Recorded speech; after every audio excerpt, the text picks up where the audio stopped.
So I mean, I guess you're dying to know, well, what is it that I'm trying to say?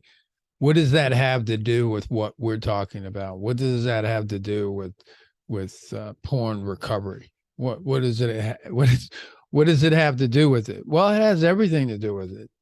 Because I tell you something, when I saw that video, the first thing I was the first thing I said to myself, "Oh my goodness, that guy's porn viewing got him in that seat, sitting on that leather chair that's dirty with no shirt on, knowing that his life's over." It's all about porn. And you're saying, well, how did that happen? And how did I know that that happened? I mean, I didn't even see anything about the case. And I'm like, dude, it's sad that porn has gotten the best of you. So much so that you just gave your life away. And see, the thing that concerned me about him, because I had watched a lot of the Predator series and the Predators and so on and so forth. And I thought that people that go after these 13-year-olds, so that a lot of them, were 30 years older and more and this and that and the other. And I didn't know they came from, like, they just were children a few years ago. But so many of the offenders were children just a few years ago. And the sad part about it, and I think what touched me, was I talked to a 19-year-old not too long ago, and he felt that everybody in his peer group is a porn addict. Now, I know that's not true, but he felt that. And if that's the case, then we're only 3 years from people that would be like that guy. And so how can I sit there and say that there was porn in here? Well, by now I've seen the pattern, and pretty much every sex thing that ever happened, there's somewhere, somehow, there's porn. It always is. I don't know why, but it always is. And it's probably because of the conditioning and the warped mindset, or the egregious example of a porn warped mindset that shows up, that it's like that's the only kind of person, for the most part, that would go and do that. And I think another thing that kind of tipped me off was that there was also a lot of electronic communications that were involved. So that led me to believe what I always believed, that the guy just uses the phone a whole lot. So he did all of this by the phone. That's consistent with a porn user. They stay on the phone. The only thing they know how to do is on the phone. The only way they know how to communicate with people is on the phone. The only way they know how to create relationships is on the phone, et cetera, et cetera, et cetera, et cetera, et cetera. So it, like, boom. I didn't know for sure that that was the case. I really didn't, but it pretty much is the case. And I really didn't think about it that much, the way that it caused me to think about how really easy it is, because it's been a while since I've, like, actually been to a porn site and kind of hit the search button. And as I remember, they had a lot of different genres that actually support, you know, mental conditioning that would cause somebody to gradually go to um, that. And so, as we've talked before in other segments, and we'll talk forever about, is the fact that porn has a shock value to it. Things that have shock values, you always want more. And you'll always find a way to create a bigger shock. And porn's no different than anything that has that shock to it. And one of the ways that people get that shock is by going in more taboo areas. Just countless. I don't like to say negative things, but I will say that one area that graduates and gradually brings men to the point that they get to illegal activity is that there's certain genres of porn that are the actual genre is barely legal. There's genres that use the word teen and genres and then teen connected to them. There's genres of middle-aged women that dress like preteens, and so on and so on and so on and so forth. And remember, in our behavior, a lot of our behavior is subconsciously driven.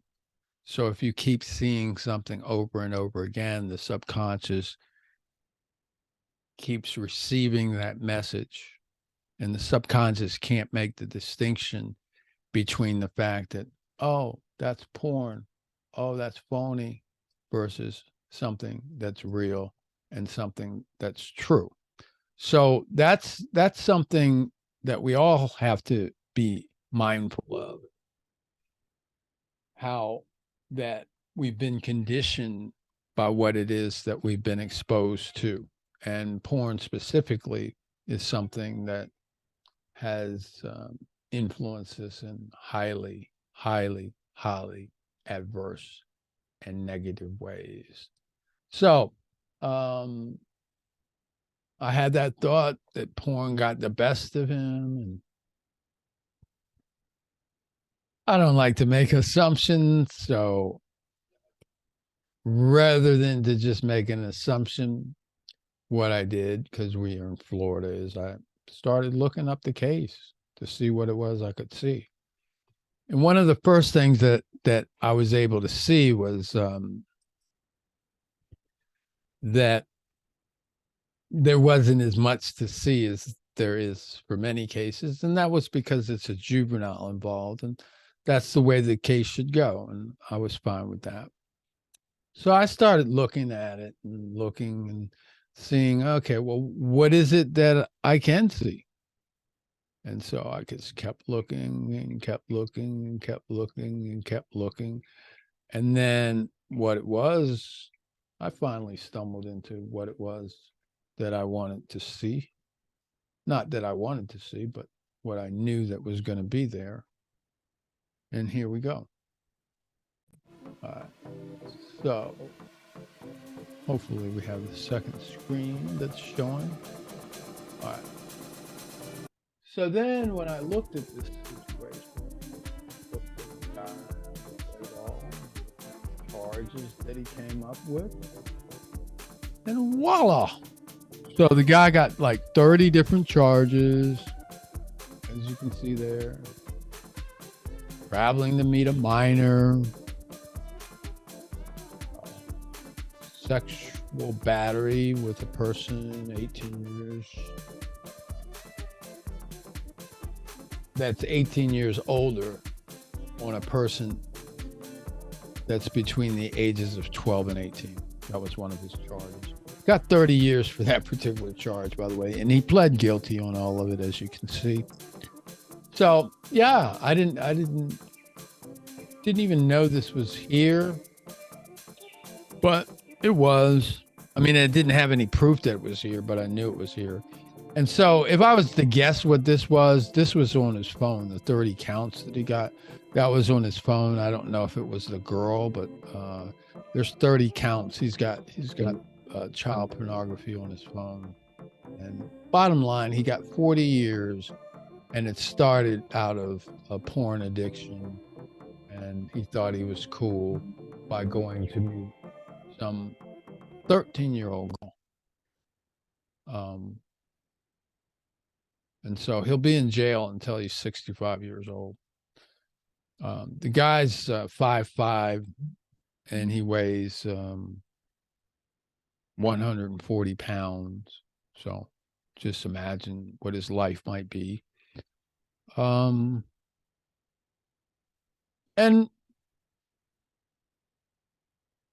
there's two sides to every story. And for the first side, let's talk about the law enforcement side. Man, that's a good catch. That's some good law enforcement. It's not that often that you have police prevent crimes in that way. They usually respond. That deputy's name is Deputy Royce James out of Volusia County.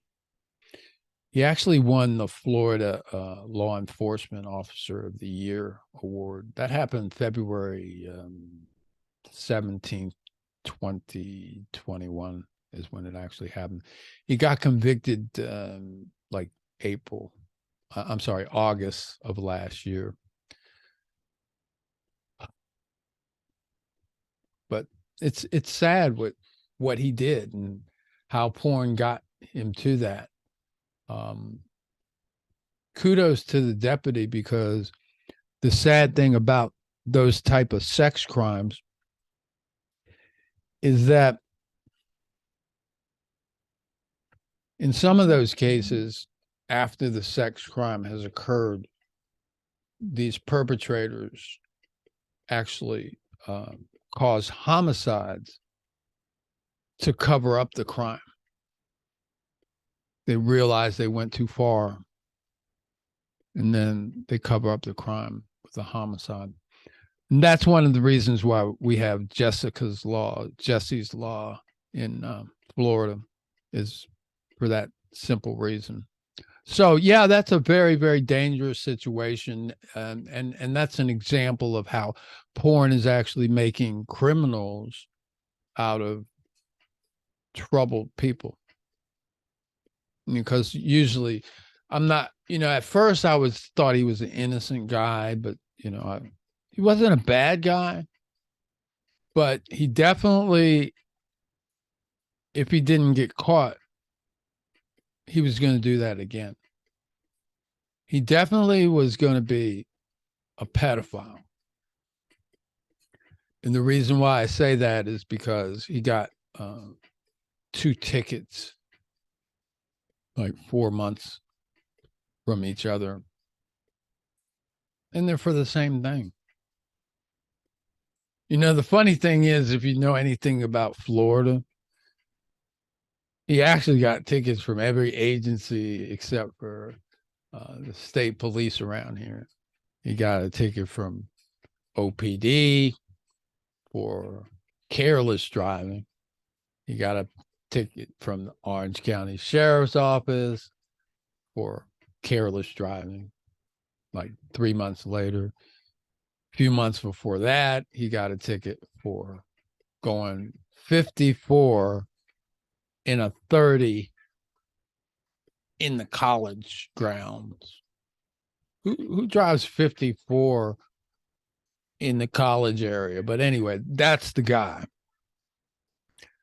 So yeah, I guess he felt he could do what he wanted, how he wanted, and he was entitled.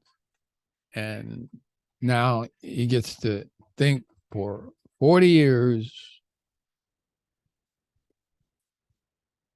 how porn progressively wrecked his life. Or he gets to not have any clue, while you and I realize and maybe help somebody else's life such that they don't fall in that same trap. I mean, that's crazy, because you can't really find so much about him. It's probably not a terrible, the worst guy in the world, but what he was exposed to led him to become that person. And he definitely would have did it all over again. I mean, there was something about that he had gotten a fascination with virgins. I think that was really what it was, to be quite frank with you. And if you listen to the tape again, you'll hear the girl or him repeating of the girl complaining about stomach pains. And that's consistent with what happens when people have sex for the first time at that age. Scary that something, oh, it's just some porn. This is some porn. I'm not doing that. Oh, it's just some porn. I'm not doing that. You know, just because you're not doing it doesn't mean that you don't grow up and then your son types POWRA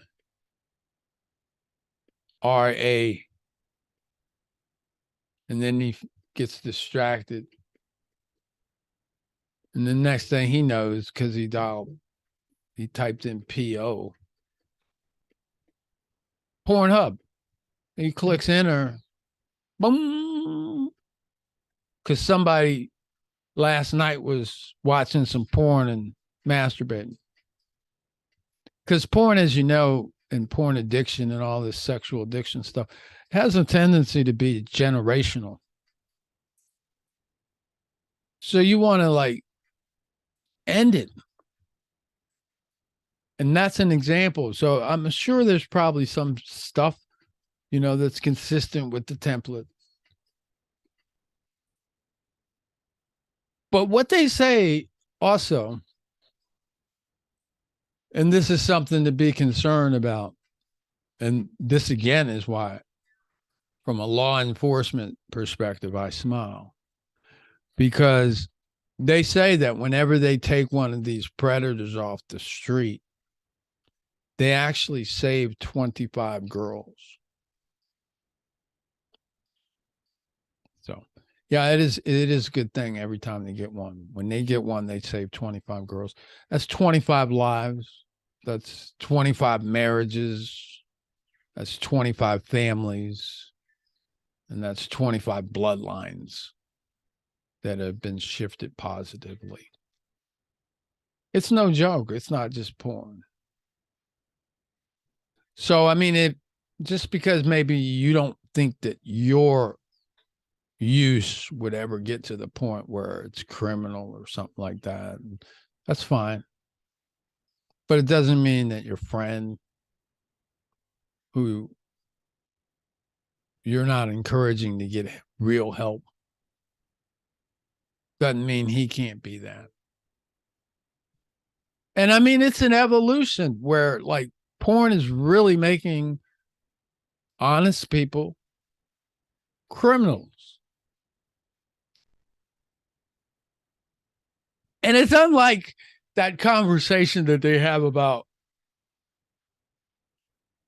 having drugs be illegal makes drug users criminals. When, I mean, I'm not getting into that, but people do have that conversation. And in a lot of cases, it's them using the drug that does make them criminals. Not that they do criminal activities. In some cases, they do criminal activities. But in a lot of cases, the bulk of what's criminal is the fact that they're doing something that's against the law. In this case, people are doing something that's legal, and they're doing it in repetitions enough that it's conditioning and grooming them to where they're doing something illegal. And thus not being the excuse of why they're doing something illegal, but in fact, being the very reason why they're doing something illegal. Because most of the behavior that we do is unconsciously driven. It's filtered through our consciousness, but we're pulled on an unconscious level. So if we're fed through porn a bunch of suggestions and a bunch of beliefs and a bunch of things that we want to do that are consistent, that are inconsistent with what we're supposed to do, we end up doing them.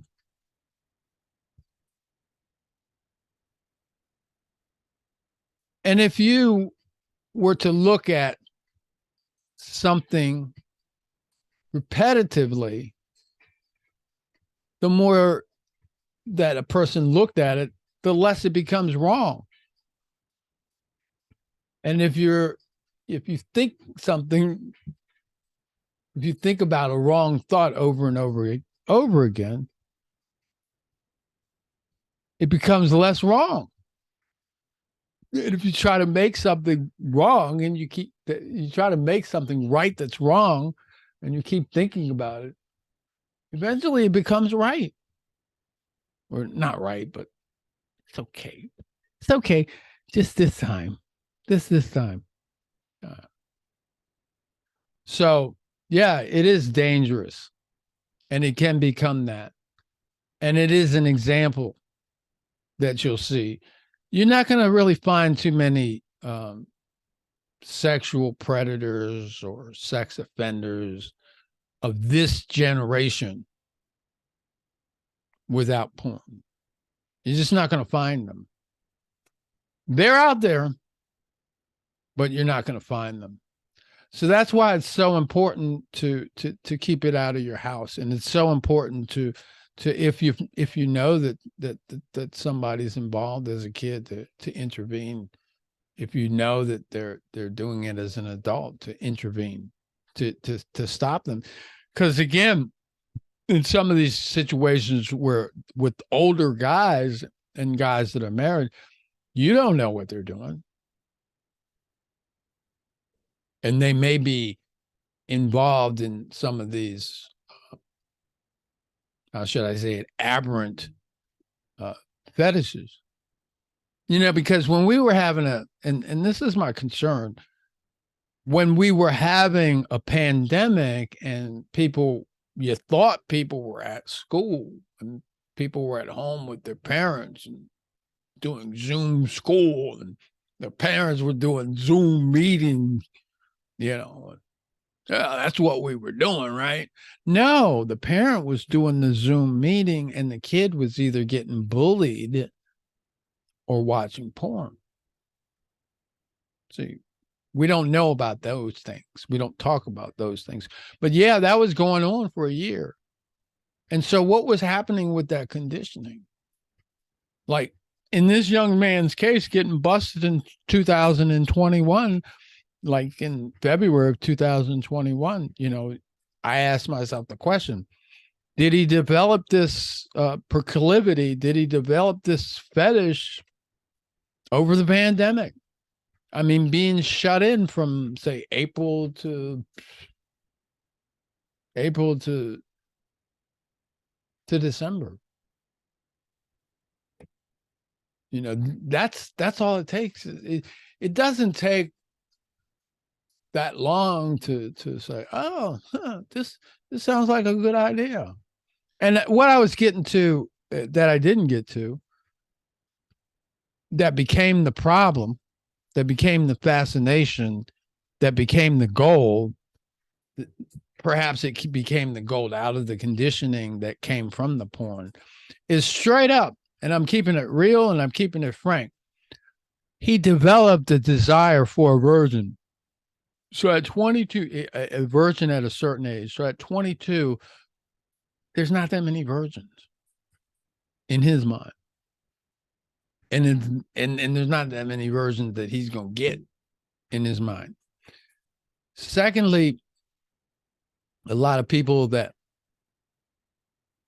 have a tendency to like kids like that, when there were kids like that, they didn't get attention. So there's that sense of trying to make up.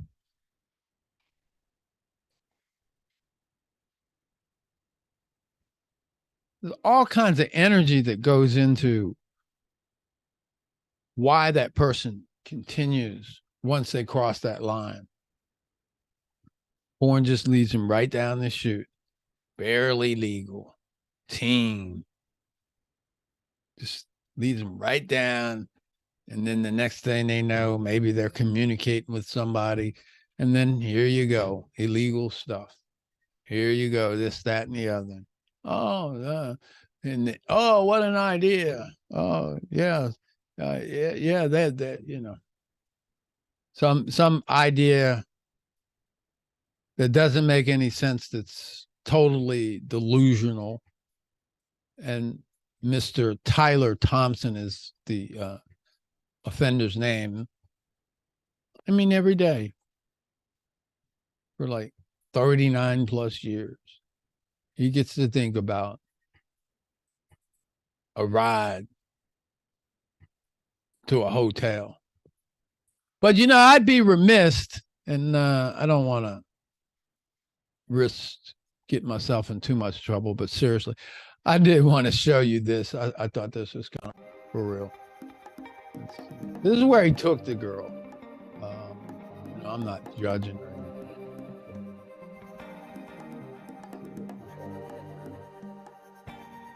He took the girl to come on. He took the girl to the worst place. Oh, photos. There we go. Took the girl to like the cheapest place in the world. Just so you know, this is what porn does. It has you broke so that you go to places like this and you think that these places are, you know, fine establishment, you know, bed bugs, and, you know, I don't know if I'd be eating out of that kitchen right there. Like I said, I wouldn't be. I ain't gonna make no comment there. As far as me putting my back on those chairs there with no shirt on, Joe ain't rolling like that, y'all. Yeah, I guess you gotta wash your clothes. They leave you some soap, man. They leave the lights on for you over there. All right, so enough of that. And then just so you can see what the guy looked like, that's what he looked like. And that's our hero, Deputy James right there. Deputy Royce James. And this is Mr. Tyler Thompson, who will be spending the rest of his life in. And then there's a picture of him right there. That's when he got caught. That's when it was all over. That's a picture of him right there. So yeah, this is real, and it's a journey, one day at a time. That your job is to just one day at a time get better. One day at a time, just a little bit better. 1% in this area, 1% in that area, because it's up to you to get better, because some of you that are going to get better, when you get better, you're going to be the one that's going to talk to him before he becomes him. And so it is important work that we have to do. And so today is a good day to get started. Joseph F. Price here, Joey P. It's my pleasure, privilege, and honor to share a few moments with you. Get in touch with me if you need anything. If I can't help you personally, I will refer you to people that can. I'm out of breath, man. It's a beautiful thing, and it's sad at the same time. It's beautiful that we have people like Deputy Royce James who would find a needle out of a haystack and prevent a girl from facing future trauma and tragedy. And it's sad that one life was totally wrecked because of pornography use. And it's crazy. It was so crazy, just the experience that I had when, if you look at the video again, that moment when I'm OCD. So I explain it like this. When his back hit that hotel chair that, 1,000 people have sat in since it's last been washed or cleaned. When his back hit that chair, I'm like, ooh. I just smiled. I said, Tyler, that's what the porn does to you, boy. It got you that bad. Now, Tyler's an egregious, over-the-top example. But in so many else's lives, in so many different lives, it doesn't come to that level of destruction, but it's destruction. And I invite you to take today as the day that you decide to end the destruction. And I'll leave it there. God bless you. Have a nice day. And I'll see you soon. Peace.